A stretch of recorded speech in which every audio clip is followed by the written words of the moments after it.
It is now with great pleasure that I introduce our keynote speaker, Dr. Alan Gomez, who is currently the Chief Academic Officer for the STEM Academy.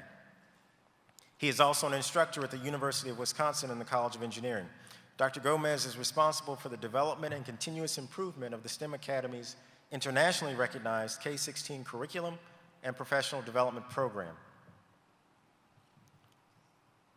Dr. Gomez has published materials in professional journals and in the proceedings for ASEE and presented in over 40 states at major conventions and conferences. Alan has reviewed for ASEE's conference proceedings and for the National Science Foundation. Dr. Gomez sat on the National Academy of Engineering's committee that was charged with understanding and improving K-12 engineering education in the United States. He is a former NASA astronaut selection candidate and is the principal author of Engineering Your Future, a project-based introduction to engineering, and Survey of Engineering, textbooks for use at the college freshman, high school, and middle school levels, respectively. Alan holds degrees from the University of Wisconsin-Stout, University of Wisconsin-Madison, and he has taught in several locations, including Fort Worth, Texas, Minneapolis, Minnesota, and Madison, Wisconsin. Dr. Alan Gomez.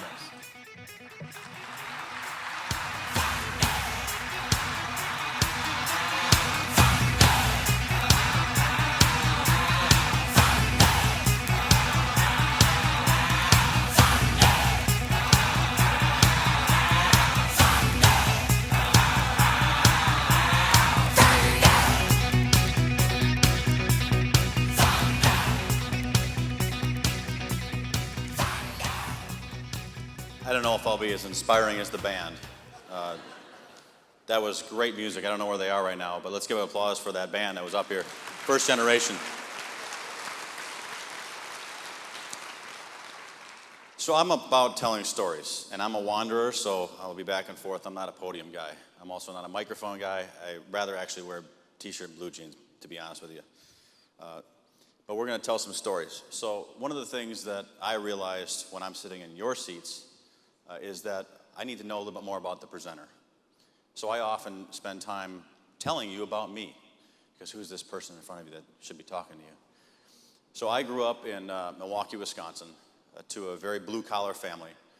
We didn't have a whole lot of money, and I wore canvas shoes and probably the same thing over and over again. And then I also am humbling experience. Yes, in the 80s, I had big hair. And a dog. In high school, I played baseball and football. More importantly, I was told by my guidance counselors I shouldn't bother going to college. I'm not college material. How many of you, and this is not a question you can answer, but how many of you remember your guidance counselor's secretary's name? Well, I do, because she was the one that, after hearing this, said, and her name is Janice Palin. She said, if you want to go and you have the desire to be there, you go. And my grandfather also said, you're going.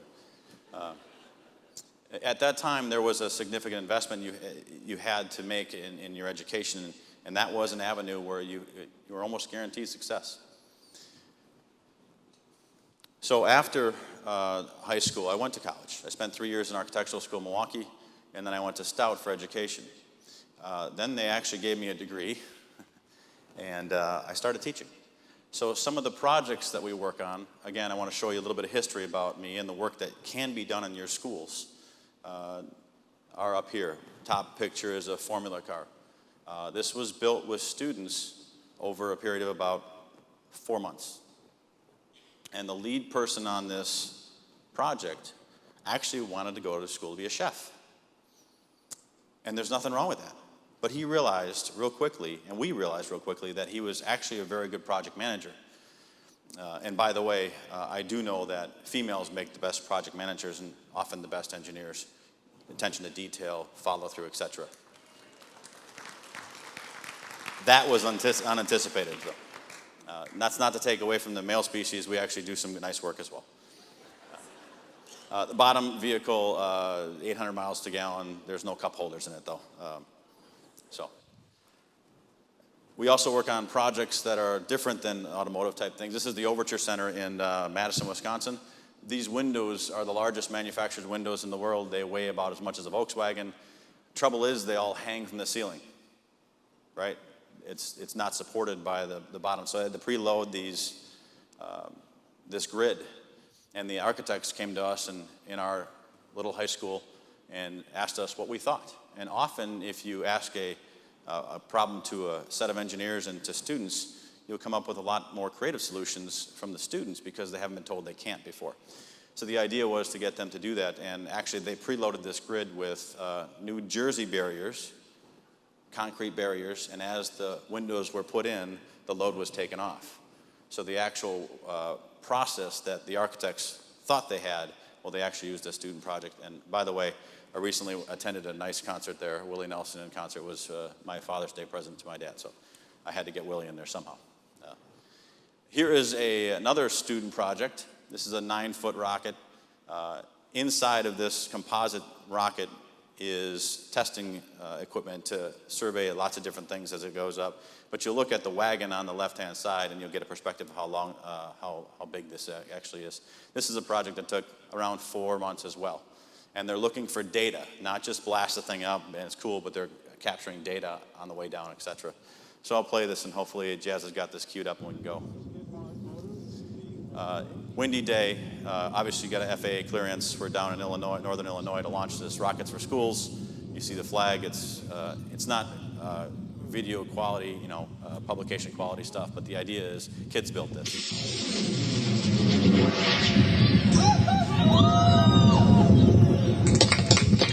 And obviously, you hear the excitement, and you have the kids, and this is what it's all about, right? We're inspiring the next generation of engineers, and you've heard this often. Then I decided that it was a good idea, and I went to Wisconsin, and they actually gave me, after lots of hard work, a degree in industrial and systems engineering. And this is a short bus. I did ride the short bus. So my colleagues picked me up and drove my family and I around the campus to deliver me to my graduation and the events afterwards in a short bus. Some of the projects at Wisconsin we worked on in the past, I'm not sure if the Wisconsin Alumni Research Foundation would want to know this, but seatbelts for buses, obviously you see that a lot now these days. A lot of companies are trying to do this. In 2005, we had this prototype built and others like it. Composite work for a STEP project, and most recently, you'll see a white-tailed deer and the harness on that deer. We actually built a harness that goes on the deer's back and carries that information because these deer were stepping through the collars, and we didn't want to have that harm the animals, etc. Some wheelchairs for Honduras, fabricated all these things from scratch. And why is that important? Because we had to give them something that was repairable in their environment. So instructions, etc. So also all-terrain type vehicles that could move around. And then probably the most public event where we build portals to an architecture out in the engineering mall. Foundations, all the work that had to be done with and safety and things like that. So this was a little bit interesting because either faculty loved it or hated it because it was right out in front of engineering hall. It subsequently was taken down. So most recently, as I was introduced, I'm the Chief Academic Officer for the STEM Academy. We are a nonprofit institution that's K post-secondary, built by teachers for teachers. I want to tell you a little bit about what STEM is. STEM is a meta-discipline. It's interdisciplinary. It's the work that we do every day and integrate it along with all the other teachers in the school. I was having a nice conversation with Ray Landis. He said, well, tell me a little more about that. Well, the idea is we're showing real reason for education to these students. As they get in their engineering careers or their actual careers, we need to develop those skills more specifically so it's less global and more specific. So it contracts a little bit as you get up in age in schools. Imagine this, knowing why you're in an English class in high school and as it relates to your science class and how the science relates to math and how that math relates to the psychology or social studies of the work and how does PE fit in. A lot of students don't know why they go from compartment to compartment to compartment. And none of that information is ever shared with one another. That's what STEM tries to do. That's the idea of STEM. Now, some would say, well, it should be STEAM. There should be an A in there, right? And what does the A stand for? Some would argue that it's arts. I would agree. Some would argue that it's agriculture, and I would agree, right? The pedagogy of STEM is really about getting all that to matter together. I've also seen STREAM. What does the R stand for? Rhetoric. Is it reading? Is it religion? The idea is getting us all this information in one package that makes sense to kids. So it's a pedagogy, not an acronym. I'm going to show you a project that we recently finished in Houston. This is with inner city urban students that often were having problems in school. And they were challenged to, over the course of a year, design a homeless shelter. And they had sponsors, we had folks donating things, and this is out of 90% biodegradable material. They chose cardboard.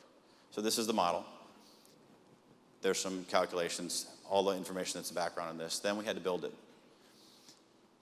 What I want to bring up to you is that some of these students, or most of these students, have an issue with follow-through in their lives. There's not a whole lot of things that get finished. At the beginning of the year, they knew that this project was going on, but they didn't really expect to finish it. So when it came time to actually build one of the 30-some-odd designs that were there, this was about 130 or 140 students. We actually built it. And then they had to talk about it, stand up and present it to folks, much like I'm doing with you now, much like your students do in your courses. And then they were so excited that this thing was actually done, so you see an interior shot, etc. But the idea is to finish. It's hard to finish. 70% is relatively achievable, but finishing is hard. And then, oh, by the way, yes, I am raising my own family now, much like many of you, 6-year-old twins at home. One of the interesting things that we have seen as well in the work that I've done, and I'll move on to the next section, is that Clemson University is, for the first time, offering College of Engineering credit for our courses. Many institutions, including the NCATC, also do that. But this is not elective credit. This is actually mattering inside the College of Engineering. If I know and am able to produce to you a rationale that these students know and are able to do things, then they should be able to achieve that. So here's an exercise for you. On the next slide, you're going to see something. What I'd like you to do is either write down what you see or lean over and loudly or quietly tell your neighbor what you see on the next slide. This is audience participation, right? By the way, I'll tell you a story about that in a second. So what do you see?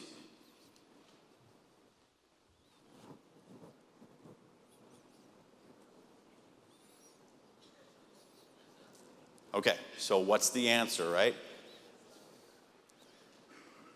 Well, actually what you see is the light at the end of the tunnel. Or it's the headlight of a speeding train. It could be, when I asked it could be a Virginia restaurant. The whites, anybody here from Virginia? Have you had Gus's Gut Burger? No, right, so all the students have, but not the faculty. I asked my son, he said it was Spider-Man's eye, right? Actually, the real answer, it's the belly button on a hippopotamus. The idea is it's whatever you want it to be. So often in workshops and symposiums, I ask the question, and the answer is it's a white dot, Al. White dot on a black screen, it's a hole in a screen, etc. Well, as adults, we try to optimize. And in your defense, you say, white dot, what's next, right? In your defense, I didn't ask you what it could be. Right, so if you change the wording up a little bit, you can inspire creativity. What is it, or what could it be?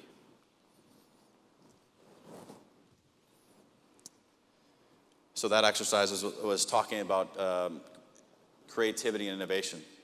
That was done unscientifically with elementary school students and high school students. And they went and asked elementary school students and said, what do you see? And they had all these crazy ideas like a dot on a gecko or a top of an eraser, et cetera. That's the moon and the stars. And then they went to high schools and asked the same question. You know what the answer was? White dot. Right about 3rd grade is where students figure it out. Teachers are looking for answers. And instead of being creative and innovative, they give the answer the teacher's looking for to optimize. 3rd or 4th grade. The good news is that that creativity exists in all of us. Human beings are incredibly capable people, right? We have this incredible capacity to do things. Whether we have the desire or not, that's to be, understood. So success. What determines success? What is successful? I don't know how many of you have actually looked at unsubsidized student loan rates. Mortgage rates right now are at 4%. Student loan rates are expensive money. In 98 to 2006, this is the money that I spent. It was a wise investment there. It was an easy investment. But at 7.9%, it's something that folks are thinking about, right? This is how much your students in college are going to be taking out in loans this summer to pay for next school year. $63 billion. That's big business. So another story. This is my friend Bill. That's me, and that's a Diet Coke, right? This is a project we're working on in northern Wisconsin's family project for the last 10 years. And yes, that's my father at the backside of there watching us. He can do that because he's retired, right? He's worked real hard. So here's the story of Alan Bill. My bachelor's degree, he's an apprentice electrician. Now he's a master's electrician. This is what my career was supposed to look like. About $40,000 a year average. I didn't adjust anything for inflation or raises. On average, we're paying $25,000 a year for college, and typically 5 years. I put in 5%. We're looking at 8% now, so that number is actually higher. And here's Bill. He had no loans, and he was paid while he was being educated. And you can see how things might differ. I wondered why in the first few years of work after college, I had no money. Couldn't buy a couch. I was still operating with cinder blocks and 2x4s for shelving. Well, if you look, I'm in a deficit paying things back. So who's the winner? Now, some would say, well, it depends on what you call winning, and we'll ask Charlie Sheen for that, but the idea is that students determine success on the almighty dollar. So if you look at that, here's $368,000. Would you like that? And I don't know anybody that's going to turn that down. What are you trying to do for your needs? Raise a family, travel the world, tour different places. Provide for your needs is what we need to do as individuals in the work area. So who's doing it right?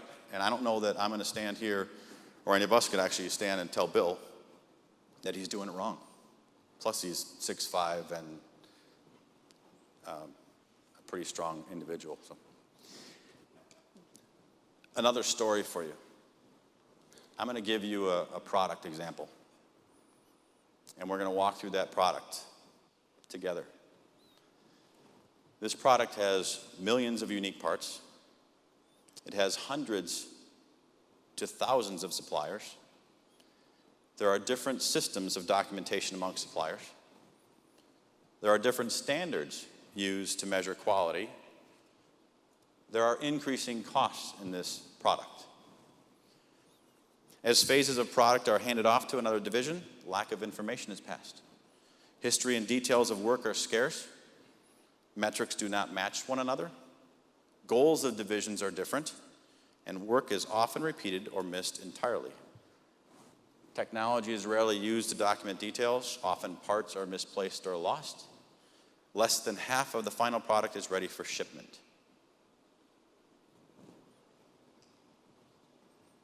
Sounds like a lot of consulting work, right?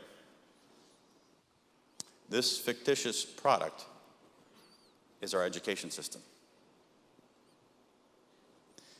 The product at the end could be much better optimized, meaning who's feeding you? I'd like to introduce a term today. Let's introduce a term to each other today. We talk about concurrent engineering. Let's talk about concurrent education. Let's talk about elementary schools that actually talk and work with middle schools, that actually talk and work with high schools, that actually scale into military possibilities, all branches of military. Apprenticeships, is also part of educating our students and the ability for us to do work.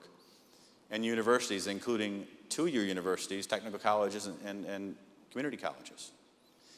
Often we pass grades ahead, and many of you have asked, well, what did you have for a grade in physics? And they said, I got a B+.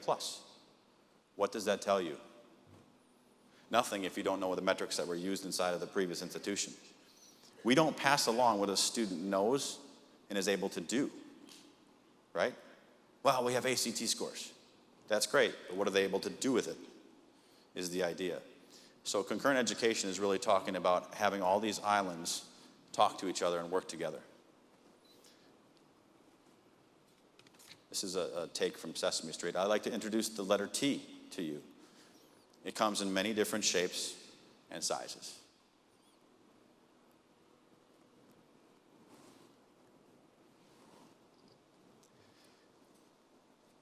In places I go to, schools I work with, these folks spend more time and energy saying we can't do that and defending that position than actually working towards a goal that's needed by those who are asking them to do things. Pages and pages and hours and phone calls defending we can't do that.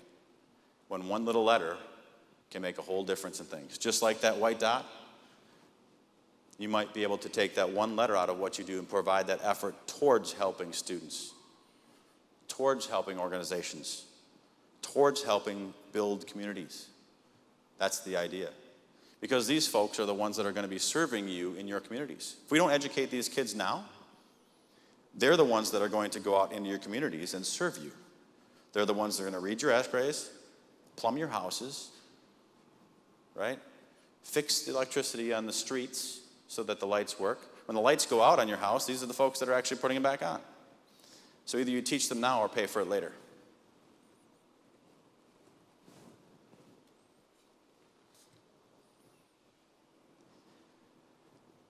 There's also an important piece here. It's the 6-year shift.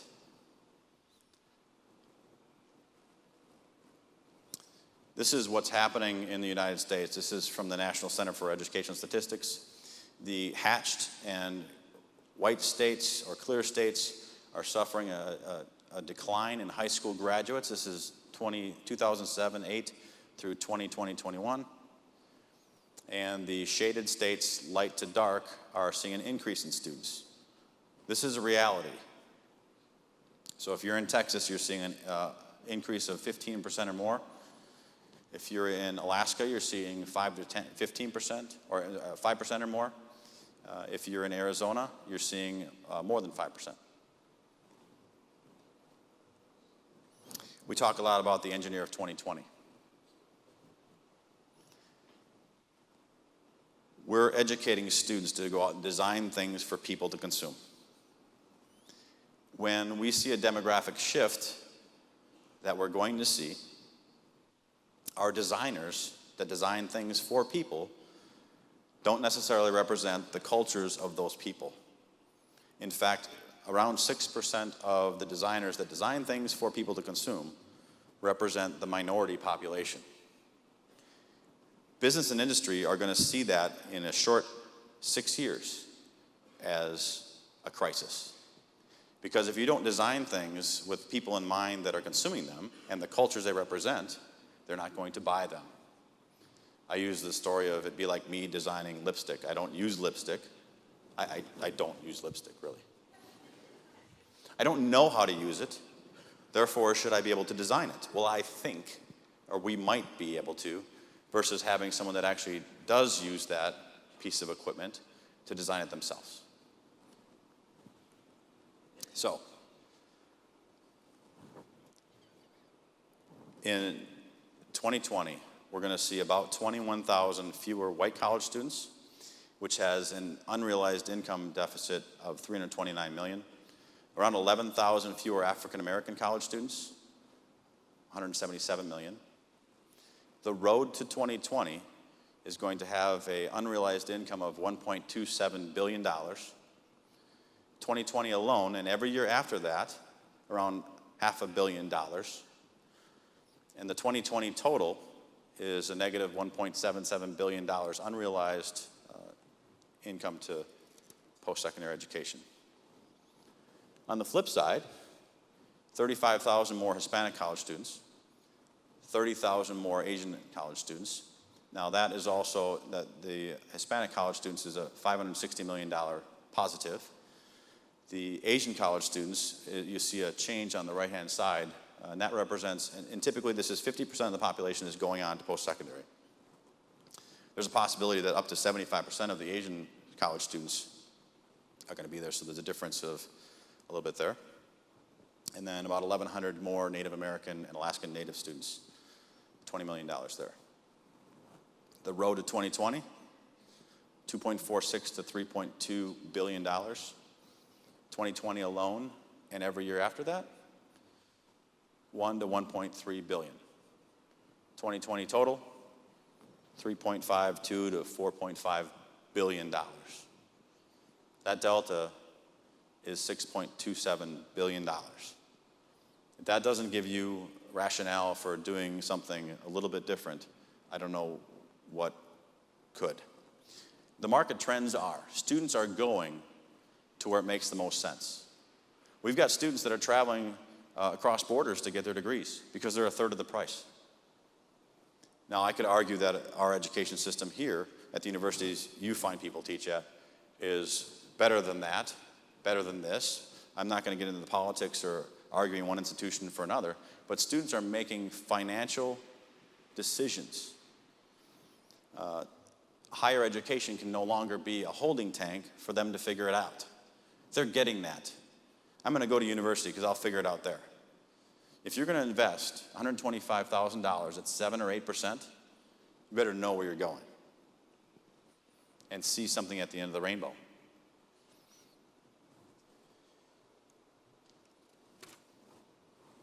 So I'd kind of be a fool if I didn't tell you how we're actually doing some of these things. And I'm going to take some examples from my home state of Wisconsin. Now more than ever, we need to unite as educators, K-16 and beyond. In Wisconsin, we are working to eliminate barriers that prevent learners from exploring STEM careers, increasing emphasis on STEM knowledge and skills for all learners, K-16, pre-K-16, increasing public and private partnerships with a focus on STEM skills. Here's some nice companies in Wisconsin that are helping us do that. Establish a statewide awareness campaign for STEM careers. If these folks don't know about it, if you don't tell them, they're not going to understand it. So a marketing campaign is quite important. And investing in pre- and post-professional development for educators to fully understand and integrate STEM throughout the curriculum. This includes pre-K-12 school systems, colleges, universities, educational cooperatives, business and industries, youth organizations, local and state government organizations, and other supportive professional organizations. It's really having the whole community, the state, have a vision for what they want their education system to look like, and what are the outcomes. You know, the report we did with the National Academy of Engineering said we need outcomes-based work. The NGSS standards, of which I've spent a lot of time with in our 21 courses that we offer to schools, aligns with NGSS and ABET, and the ITEA standards, and the NRC standards, and the NCTM. There's lots of different sets of standards, 9 national sets of standards that, which one do you want to pick? So I've interpreted a lot of those pieces.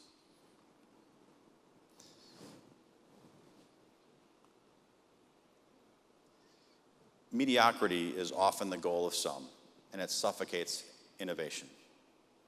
Yes, perfection is many times unattainable. However, good enough is unacceptable. Chase perfection, and you will achieve excellence.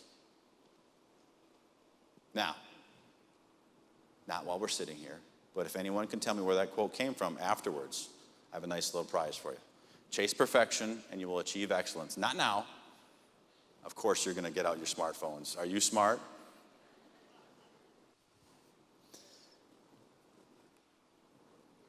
So what do we do? What do you do? What do we do together?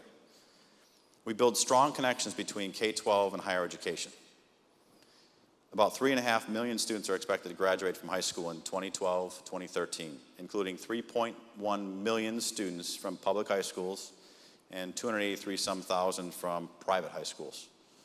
We need to provide multiple routes that do not limit students that strive for more. A pathway is needed for late bloomers. They don't dead end. I can't get into university because of X, Y, or Z. We need a conduit for them to achieve their goals. You know, back when I was the student that was not supposed to go to college, it was, interestingly, not too hard to get my way into the system because I realized at that time it was important. Often we have folks in their senior year of high school that go, oh, I get it, I understand, now I got to do this. But their ACT scores aren't there, their GPAs aren't there, their history is that of an unsuccessful student, and you're banking on successful students getting through the program. Retention rates, right? That's important to all of you. But this kid understands that it's time to work hard, and they want to achieve their goals. So how do we provide a pathway, a lateral pathway, a horizontal pathway that then allows them to climb the vertical ladder to then see you folks as the end of their education system or the beginning of their lives? We need to build strong connections amongst engineering and engineering technology institutions. 2- and 4-year schools need to talk to each other. Here's what I see in the state of Wisconsin. These are the public institutions that are engineering degree granting. Wisconsin, Marquette, Platteville, UW-Milwaukee, and UW-Stout. These are the 2-year institutions in Wisconsin that offer engineering technology degrees, etc. And while there are some examples of connections, we need to bring these folks together so that students see the pathway to success. We talked about concurrent education before, linking the elementary schools, the middle schools, the high schools, etc. Same idea. We're seeing a deficit in students in some areas. This is business for you folks, FTEs, etc. We need to show them a way to achieve their goals. We also need to build institutions that embrace underrepresented populations.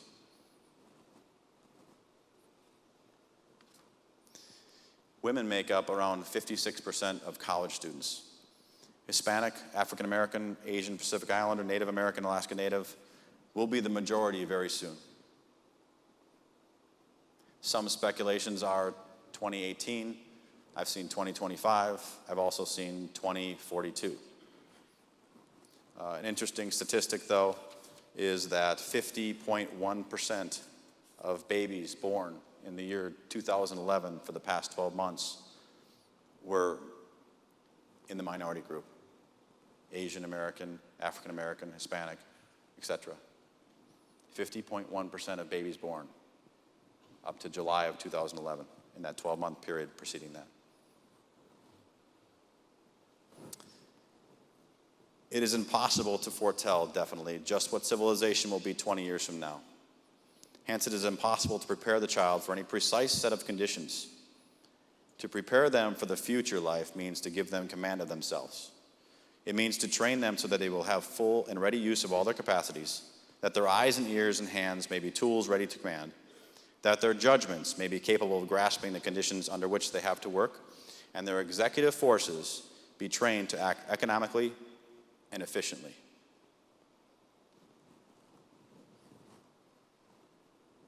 Those aren't my words. 116 years ago, John Dewey coined that phrase. It is very appropriate that we follow that message 116 years later.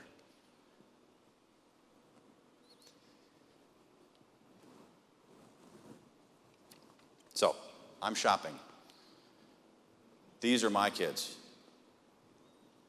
They're 6 years old, and in a short 13 years,